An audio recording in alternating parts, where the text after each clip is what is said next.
waqtigiisu dhammaan qaab dhismeed ayaa jira maamulkuna ku dhisan yahay oo ah in madaxweynuhu hiiraan ka yimaado madaxweyne ku-xigeenkana shabeellaha dhexe uu ka yimaado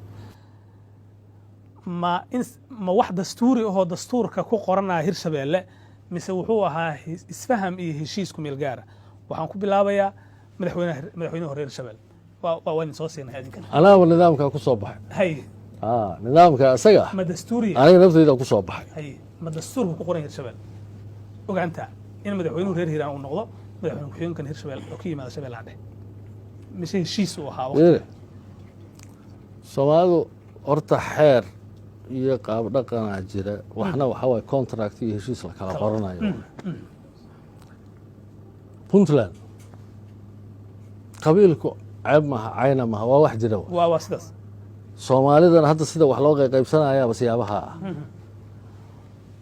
puntland reerna madaxweynuhu leeyahay reerna wuxuu leeyahay muxuu ahaa madaxweyne ku-xigeenka reerna guddoomiyihii baarlamaanku leeyahay wax iska bedelana ma laha galmudug kadaalika reerkii uu ka soo jeeday madaxweyneyaashii hore ayuu madaxweynaha hadda jooga ka soo jeedaa madaxweyne ku-xigeenka reerkii uu ka soo jeedo ka soo jeedaa guddoomiyaha baarlamaanka reerkii uu ka soo jeedo ka soo jeedaa waxaanu soomaali horta waa un iska dhaqan noocaas ah oo jira waxa waaye waa dastuur waa ka xoog badan yahay dastuur wuxuu u baahan yahay intaasoo tiro oo xildhibaan oo mooshan soo qorta oo tiraa qodobkaas waxa laga bedela una codaysa intaas keliya u baahan yahay dastuur laakiin isfahamka reeraha odayaashooda dhaqankooda siyaasiyiintooda waxaasoo idil marka la yidhaahdo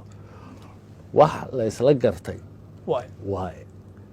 arrintaas ayada ah ma inay sidii ku socotaad qabtaa mise maamulkan cusub in laga bedelo qaabkii hore u dhisan maalinkaa aragto puntland oo dhulbahanta madaxweyne ka yahay majeerteenna ka yahay guddoomiye baarlamaan